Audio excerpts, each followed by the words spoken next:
Iceland. And I now give the floor to His Excellency Sheikh Khalid bin Ahmed Al Khalifa, the Foreign Minister of the Kingdom of Bahrain.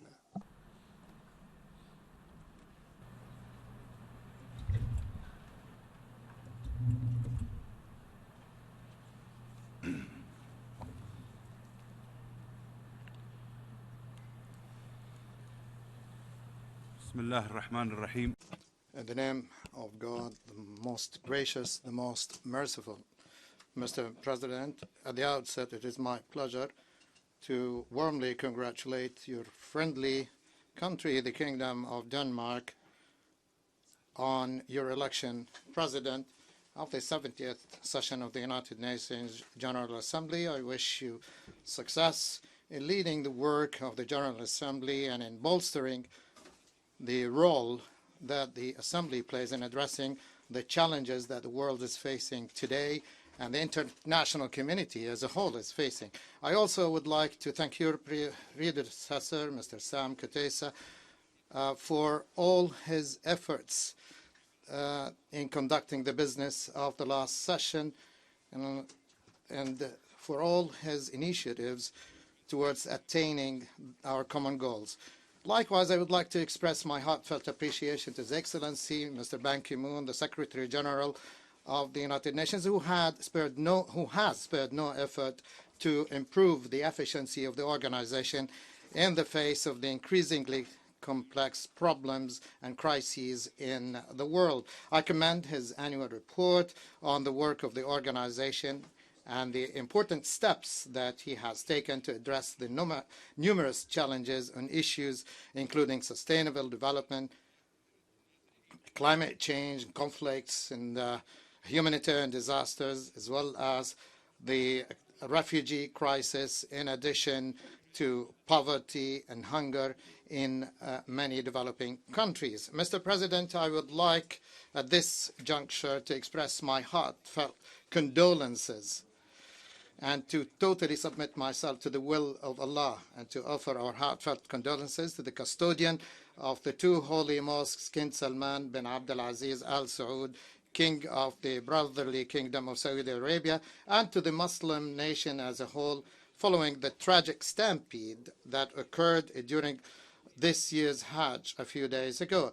We highly value the great historic role played by the sisterly Kingdom of Saudi Arabia and its blessed efforts as guardian of this holy land and servant of the guests of the sacred shrines, dedicating all the means necessary to the organization of Hajj and Umrah and their rights.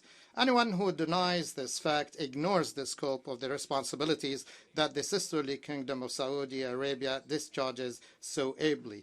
We strongly deplore the false allegations made by President Hassan Rouhani of the Islamic Republic of Iran in his statement before the General Assembly and reject any belittling of this tremendous effort. Mr. President, the General Assembly of the United Nations just a few days ago took an important step towards humanity's welfare. This happened by the international community's approving of the post-2015 Sustainable Development Agenda. We made it a point to participate in this process, consistent with all our full support for the United Nations action in furtherance of the development goals and in continuation of the Kingdom of Bahrain's role in achieving remarkable results, as documented in international reports in the fields of education, health, youth empowerment,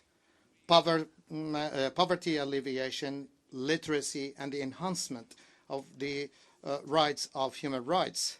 Bahrain has been classified according to the United Nations Human Development Index, was classified among the countries with very high human development. It scored a 5% growth rate in the last 5 years, thanks to the process of reforms decided by His Majesty King Hamad bin Isa Al Khalifa, King of the Kingdom of Bahrain, as well as thanks to his profound interest in meeting the aspirations of the people of the Kingdom of Bahrain at all levels, political, economic, and social. We shall preserve and persevere in our development efforts by conceiving plans and programs for the implementation of the post-2015 Sustainable Development Agenda. We will also exert our efforts to enhance these developmental goals, and for that, my country will host the Arab Ministerial Conference on the implementation of the agenda in the Arab countries from December 6th to December 7th. This will be the first regional conference to be held in the world following the adoption of the post-2015 agenda. The world has testified to the success and excellence of the Kingdom of Bahrain in the field of sustainable development by the International Communication Union. The International Communication Union, which is known as, conferred the ICT in Sustainable Development Award for 2015, conferred it on His Royal Highness Prince Khalifa bin Salman Al Khalifa, the Prime Minister of the Kingdom of Bahrain here in New York, thus confirming the esteem in which the Kingdom of His Royal Highness Highnesses are held, as evidenced by the series of distinguished awards in the recent past. Given that the environment is one of the three dimensions of the sustainable development, we want to stress the importance of solidarity and joint action to address the major challenges of climate change. We look forward to the Conference of the Parties later this year in Paris, and we hope that it will reach a binding and ambitious agreement to deal with this phenomenon and its repercussions, notably on small island development states. Mr. President, this session coincides with the 70th anniversary of the United Nations, an organization that we all cherish, whose role we all appreciate, and which for us is indispensable. We shall endeavor relentlessly to attain its goals, especially in the light of the tragedies and hardships faced by humanity at the end of the Second World War, with its huge toll in lives, in displacement of peoples, and the obliteration of a great number of cultural monuments in many parts of the world. All this should make us firmly united, and should bring us to cooperating with each other on a transparent manner to avoid the recurrence of the past tragedies. It is no secret that these noble human goals have not been fully attained, yet we still maintain the hope of achieving them, thus turning a painful and cruel page and inaugurating a new era without wars. Our region had its share of these wars, war after war, albeit of different types and objectives, destructive. These wars have been destructive. We have seen confrontations with the occupier. We have seen opposition to foreign interference seeking to impose hegemony, undermine national sovereignty, as well as exploit extremist groups and organizations and finance them to jeopardize national gains and destroy cultural heritage and obliterate national identity. Facing these challenges is not easy or carpeted with flowers. Rather, it is a long and arduous road requiring uninterrupted work, persistent efforts, and a collective confrontation of difficulties to conquer. Paramount among these is the disregard by some, such as Iran, in the case of my country, of the principles of non-interference in the internal affairs and good neighborliness, and their exploitation of extremist groups, the provision of safe haven to fugitives, and the opening of training camps for terrorist groups, smuggling arms and explosives, as has happened to my country, where citizens and expatriates and the security personnel protecting them and the nation at large have been targets of murder and criminal acts that claimed 16 lives from security personnel and injured 3,000. These dangerous criminal acts go even further. Barely 2 days ago, the security authorities in the Kingdom of Bahrain discovered a cache of locally made bombs in the heart of a densely populated area, including large quantities that amount to 1.5 tons of highly explosive material destined for use in the manufacturing of such potent explosives as C4, RDX, and TNT, together with explosive chemical substances and a number of explosive devices ready to use, automatic weapons and guns, hand grenades, and quantities of ammunition and wireless equipment. That's why I would like to state that the Kingdom of Bahrain and a number of sisterly countries in the region have attempted through different means and ways to invite Iran to seek normal, neighborly relations based on the respect of the sovereignty and the independence of nations and non-interference in their internal affairs. The security and stability of a state cannot be detrimental to those of another state. Iran would be better advised not to squander its resources or the resources of its people to promote its vested interests, but rather to use them to achieve development and progress and to build bridges with its neighbors so that all may live together in peace. However, Iran responded in an evil manner, and we were left with no option but to recall the kingdom's ambassador accredited to Iran and declare the charge d'affaires of the Iranian embassy persona non grata as part of the measures of the kingdom to protect its people and interests. Mr. President, the Kingdom of Bahrain and its sister countries of the GCC have not hesitated to support Yemen in response to a request by His Excellency President Abdurrabbu Mansour Hadi, President of the Republic of Yemen, to help the brotherly people of Yemen in the face of rebel groups benefiting from Iranian support. These groups turned their back on their commitments and laid their hands on the institutions of the state. Our aim was also to curb the deterioration of the security and humanitarian situation. The position taken by the Gulf Cooperation Council in support of Yemen is a matter of principle and a long-standing position emanating from our conviction that Yemen's security and stability constitute an integral part not only of the security of the Arabian Peninsula, but also of the entire region at large. Hence the inevitability of military confrontation, as we had no other choice at our disposal.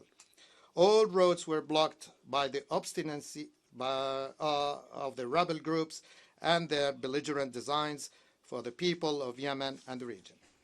To paraphrase my brother, the late Prince Saud al-Faisal, may he rest in peace, we are not warmongers, but when the war drums are beaten, we will be ready for it. This proves that the GCC countries are and have always been advocates of peace, not war. We are steadfast in our march towards the fulfillment of the aspirations of the Yemeni people, and we shall remain faithful to our position until those who took up arms lay them down.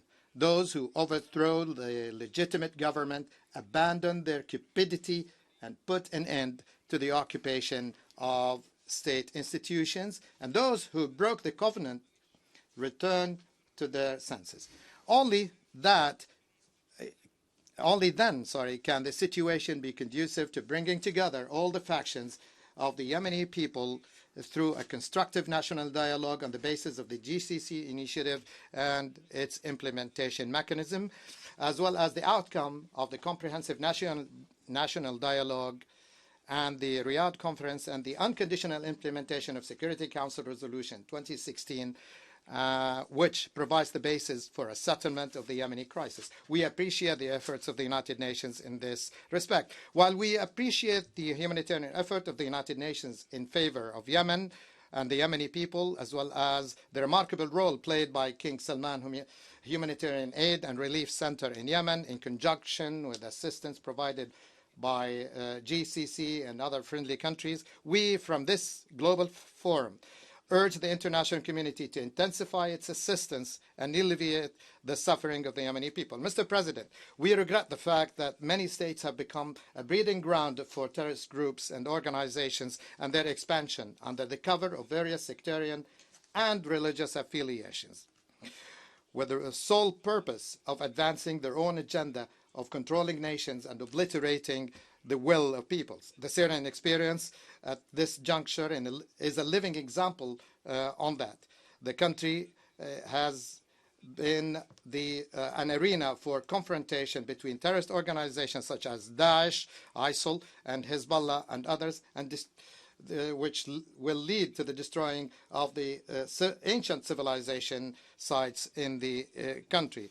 As Syria goes down this treacherous and slippery road, we call for an end to the situation and return of the sisterly country to its previous condition of unity, harmony, security, and stability. To this end, foreign military intervention must cease, and a unanimously accepted political settlement consistent with the communique of the Geneva I conference must be reached. Reference to Syria automatically calls our attention to a humanitarian crisis and requires all member states to take concrete and visible action to address it. I have in mind the crisis of Syrian refugees and displaced persons.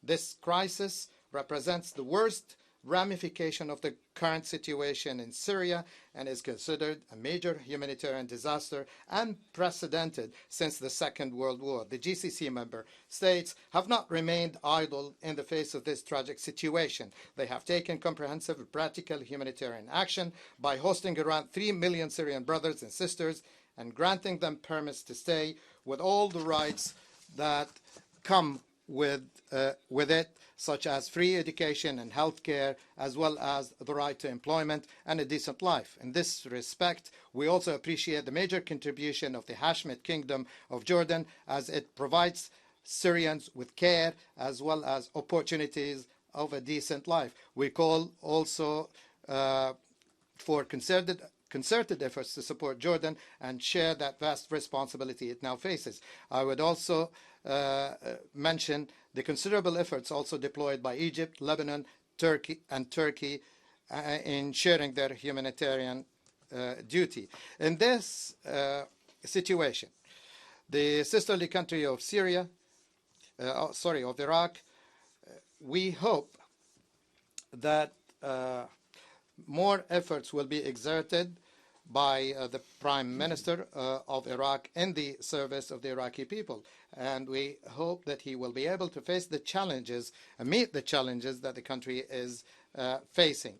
We also call for the protection of Iraq's territorial integrity. We call for an end to foreign inventions, particularly by Iran, and the preservation of Iraq's stability. So we call for an all-out war against terrorist groups, including Daesh and other armed militias that find in Iraq favorable conditions. Mr. President, Libya is not immune to the threat of terrorist groups, and the situation there has deteriorated, as we all know. There is no way out of this situation but through the commitment of all parties to the Libyan crisis to give precedence to the highest interest of the nation so as to restore its security, stability, and unity. We reiterate the consistent position of the Kingdom of Bahrain in rejecting terrorism in all its forms and regardless of its motivations or the entity backing or financing it. Terrorist acts by Daesh are unprecedented and constitute crimes against humanity. Such terrorism will only stop if confronted by a collective effort at all levels, including its sources of finance. Consistent with our commitment to combat this threat, which jeopardizes the security and safety of our countries and even of our shared humanity.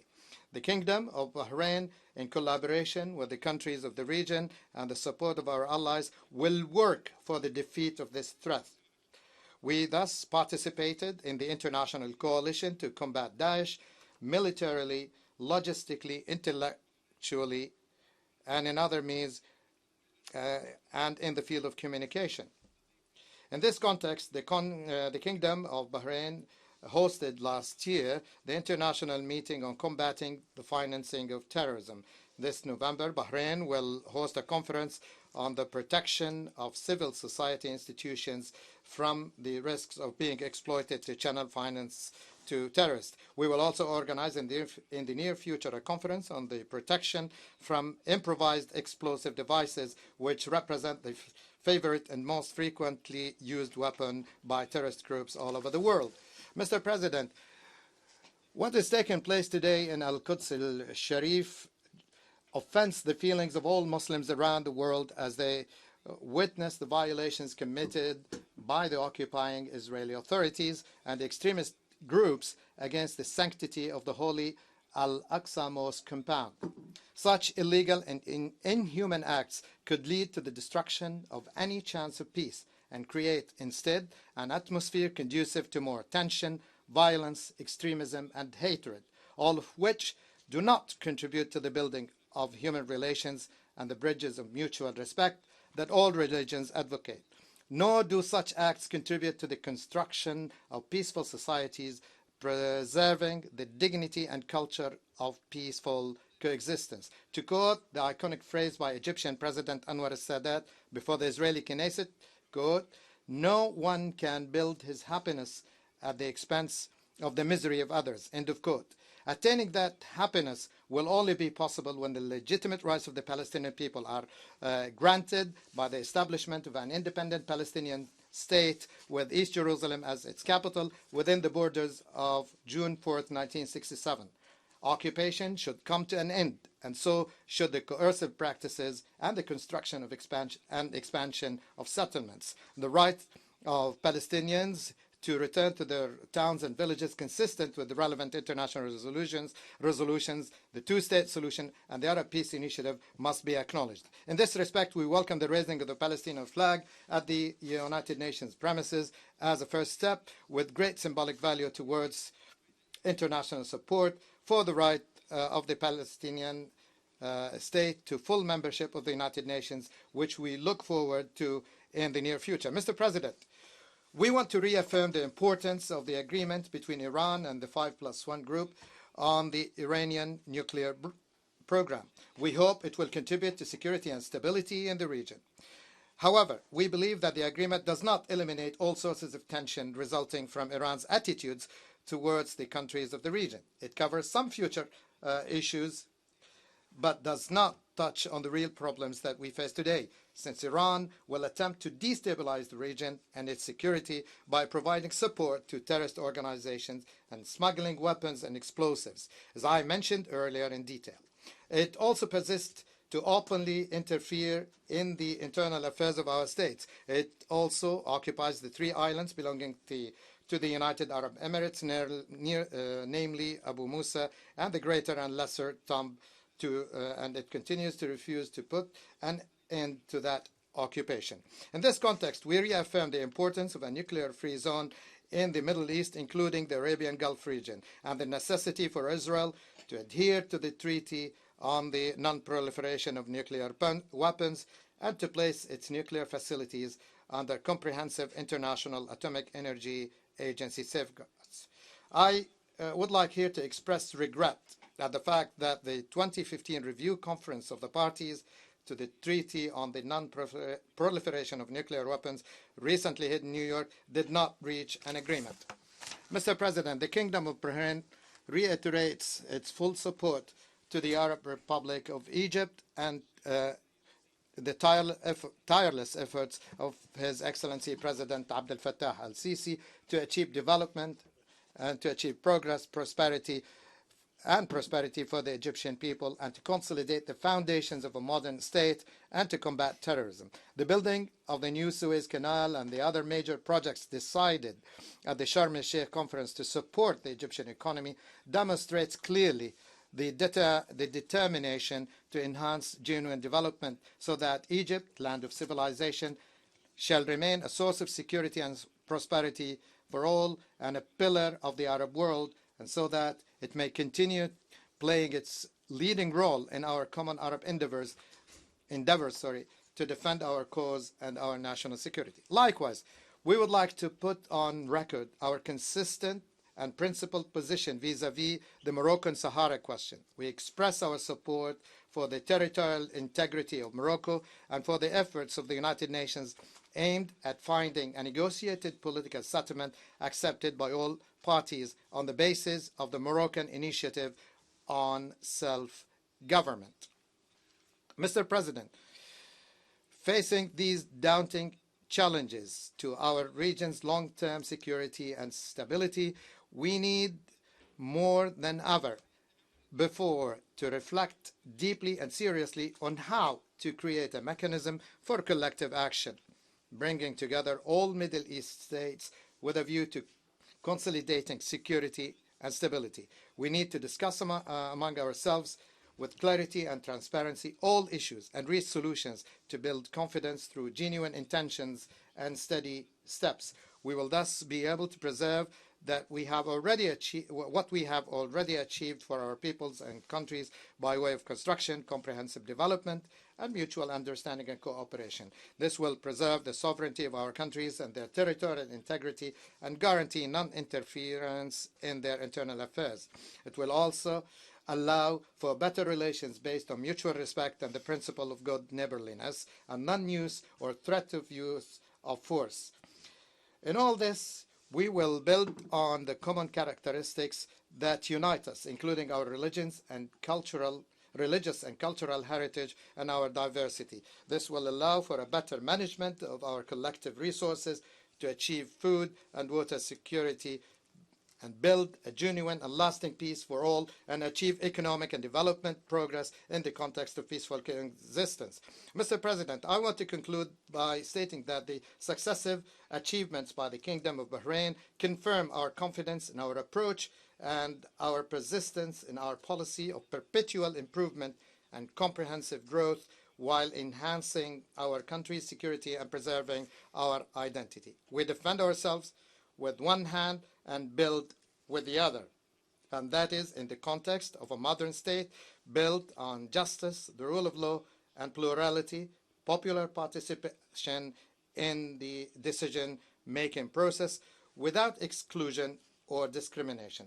Our foreign relations are wide open and are built on strong foundations and principles, most notable among which are respect for the charter of our international organizations, efforts at the regional and international levels, as well as cooperation with other brothers for the achieving of peace and lasting comprehensive peace for all. Thank you.